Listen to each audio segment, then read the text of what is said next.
नमस्कार, मैं हूं दीपिका और अब चलिए बड़ी खबर के साथ बुलेटिन की शुरुआत करते हैं। रतलाम से आ रहे हैं जहां पे प्रतिबंधित चाइना लहसुन से भरे हुए 2 ट्रकों को किसानों ने पकड़कर जावरा पुलिस को सौंपा है। किसान इन दोनों ट्रकों का मंदसौर से पीछा करते हुए आ रहे थे।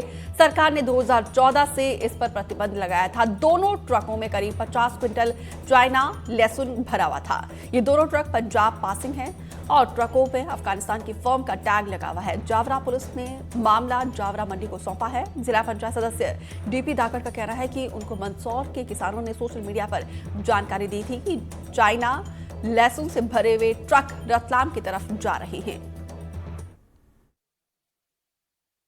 देखिए, भोला पाटीदार करके एक व्यक्ति था, उसके खिलाफ जो है लगातार शिकायतें आ रही थी कि जो भी जनमानस है उसमें भय व्याप्त है। उसके कृत्य से लगातार वो जो है अभी जेल से बाहर निकलते ही जो है लगातार चाकू लेकर के घूम रहा था। कुछ दिवस पूर्व भी जो है उसने चाकू चलाई थी और 3-4 लोग जो है आहत हुए थे। उसमें लगभग 2 लोग आरोपी थे।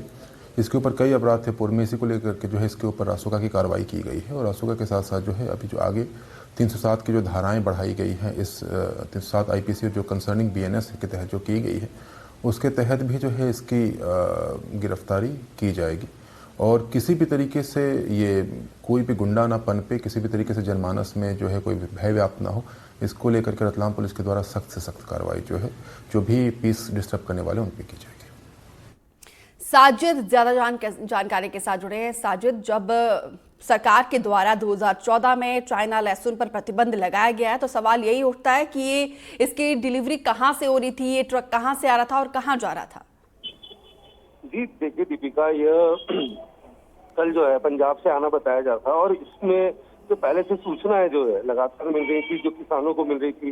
किसान लगातार इसको रोकने का जो है प्रयास भी करते। राजस्थान बॉर्डर पे भी जो है इन ट्रकों को रोका जाना था, लेकिन ये वहां से जो है तेज गति से निकल गए। मंदसौर में भी इनको रोकने की कोशिश करी, लेकिन मंदसौर से फिर मैसेज जो है वो रतलाम में आया और जावरा में जो है किसानों ने इन 2 ट्रकों को, जो पंजाब के जो 2 नंबर के ट्रक थे जिनमें जो है वो लहसुन भरा हुआ था, अफगानी लहसुन, चाइना का लहसुन है ये, और जो प्रतिबंधित है ये, तो उसके बाद जो है इसको रोका गया और ट्रकों को पकड़ के जो है जावरा थाना आईए पुलिस को वहाँ थाने पर इसको पहुंचाया गया। फिर बाद में जो है इस मामले में ये हुआ कि जो मंडी जो है वही इसका निर्णय करेगी कि आगे इसमें क्या कार्रवाई होना चाहिए। तो मंडी प्रशासन ही इस चीज को देखता है, पुलिस इसमें डील नहीं कर रही है।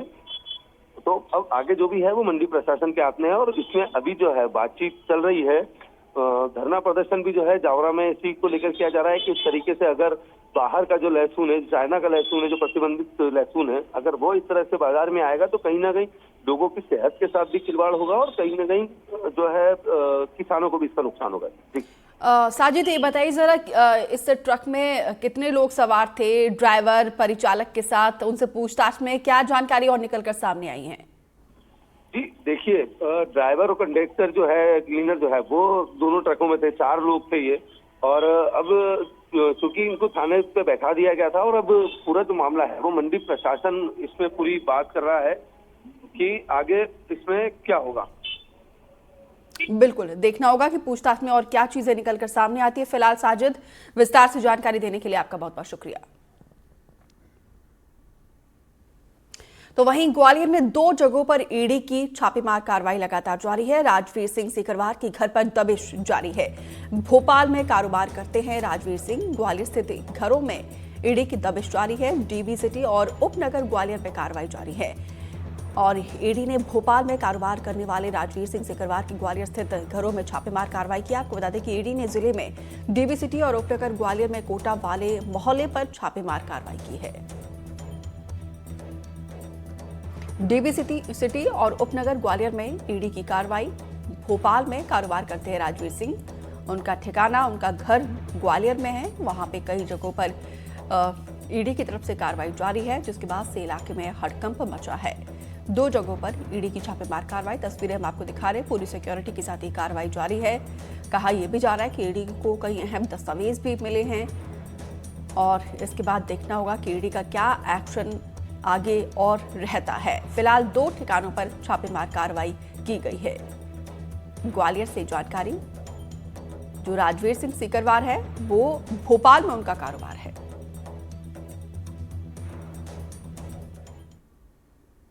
तो वहीं गरियाबंद में ईडी ने चावल और शराब कारोबार से जुड़े 2 मामलों में गरियाबंद जिले के 3 अलग-अलग स्थानों पर एक साथ छापेमार कार्रवाई की है। ये कार्रवाई सुबह करीब 6 बजे शुरू हुई, जिसमें 10 से ज्यादा वाहनों के साथ ईडी की टीम पहुंची और छापेमार कार्रवाई की जा रही थी। उसके बाद इलाके में कहीं ना कहीं सनसनी फैली हुई है और मैनपुर बाजार चौक और एक अन्य स्थान पर भी कार्रवाई की गई है। पहली कार्रवाई मैनपुर में इकबाल मेमन के घर पर एक कार्रवाई की गई और दूसरी कार्रवाई गरियाबंद के प्रमुख चावल कारोबारी हसन रजा मेमन के ठिकाने पर हुई है। सूत्रों के मुताबिक हसन का नाम चावल व्यवसाय में तेजी से उभर रहा है और उसके बैंक खाते से 1.5 करोड़ रुपए से ज्यादा के संदिग्ध ट्रांजैक्शन की जानकारी निकलकर सामने आई थी। हसन का नाम रायपुर के चावल कारोबारी रफीक मेमन से भी जोड़ा जा रहा है, जिसके घर पर भी आज सुबह ईडी की टीम पहुंची है और तीसरी छापेमार कार्रवाई गरियाबंद के बाजार चौक स्थित एक अन्य ठिकाने पर हुई। गरियाबंद जिले में ईडी की ताबड़तोड़ कार्रवाई शराब और चावल सिंडिकेट के बढ़ते नेटवर्क को तोड़ने की दिशा में एक बड़ी पहल मानी जा रही है। गरियाबंद में आज सुबह से ही ईडी की कार्रवाई जारी है। गरियाबंद जिले के अंतर्गत आने वाले मैनपुर ब्लॉक में सुबह ईडी की टीम ने दबिश दी, जहां कारोबारी गुलाम मेमन पिता इकबाल मेमन के घर में ईडी ने छापेमारी की है। इनका कनेक्शन रायपुर के जो शराब कारोबारी हैं अनवर ढेबर, उनसे बताया जा रहा है और ग्राम जारा पदर के ग्रामवासियों ने भी इस मामले को लेकर ईडी से शिकायत की थी कि गुलाम मेमन जो कि बेरोजगार युवक है, उसके बावजूद उसने पिछले साल भर में 2 से 3 करोड़ रुपए की संपत्ति खरीदी है, जिसकी जांच करने के लिए आज ईडी की टीम मौके पर पहुंची हुई है। इसके अलावा भी गरियाबंद में ईडी की टीम हसन रजा मेमन के घर में पहुंची है। हसन रजा मेमन गरियाबंद के चावल का एक बड़ा कारोबारी है। रायपुर के चावल कारोबारी रफीक मेमन के साथ जुड़ा हुआ बताया जा रहा है। रफीक मेमन के यहाँ भी आज ईडी की टीम ने सुबह दबिश दी है और जिसके बाद रफीक मेमन के थ्रू हसन मेमन का कनेक्शन मिला है। सुबह से ही ईडी की टीम यहाँ बाइक पर सवार होकर पहुंची है। अभी मैं अपने कैमरामैन को दिखाना चाहूंगा, मेरे पीछे घर देख रहे हैं, यहाँ पे 5 लोगों की टीम मौके पर पहुंची हुई है और हसन रजा मेमन से लगभग 5 घंटे से ज्यादा समय हो गया ईडी की टीम पूछताछ कर रही है। हसन मेमन को गरियाबंद के चावल का बड़ा कारोबारी बताया जाता है। सरकारी राशन दुकान के चावल की अफरा तफरी करने के लिए भी जाना जाता है। हसन मेमन बताया जा रहा है कि हसन मेमन के सेविंग अकाउंट से लगभग 1 करोड़ रुपए से भी अधिक का ट्रांजैक्शन हुआ है, जिसकी जांच करने के लिए ईडी की टीम मौके पर पहुंची हुई है। हसन मेमन ने काफी कम समय में ही लाखों करोड़ रुपए की संपत्ति बना ली है, जिसकी भी जांच चल रही। इन सब मामलों में सबसे बड़ा एक सवाल जो ईडी की टीम जिस मामले की जांच करने यहाँ पहुंची है, स्थानीय विभाग और स्थानीय प्रशासन को इस मामले की भनक भी नहीं है, जबकि हसन का चावल का कारोबार पूरे गरियाबंद जिले में फैला है और गरियाबंद के लगभग सभी व्यापारी इस बात को जानते हैं कि हसन सोसाइटी के चावल का लेन देन करता है और चावल की सप्लाई करता है। इसके बावजूद स्थानीय प्रशासन ने आज तक इसके ऊपर कोई कार्रवाई नहीं की, लेकिन ईडी की टीम को इस मामले की जाँच के लिए भेजा गया और ईडी की टीम पिछले 5 घंटों से हसन से उसके घर में बैठकर पूछताछ कर रही है। अभी तक ईडी की टीम ने इस मामले के बारे में पूरी विस्तार से जानकारी नहीं दी है। जो भी खुलासा होगा उसके बाद आगे हसन की मुश्किलें बढ़ना तय है। एनडीटीवी के लिए हिमांशु सांगानी, गरियाबंद।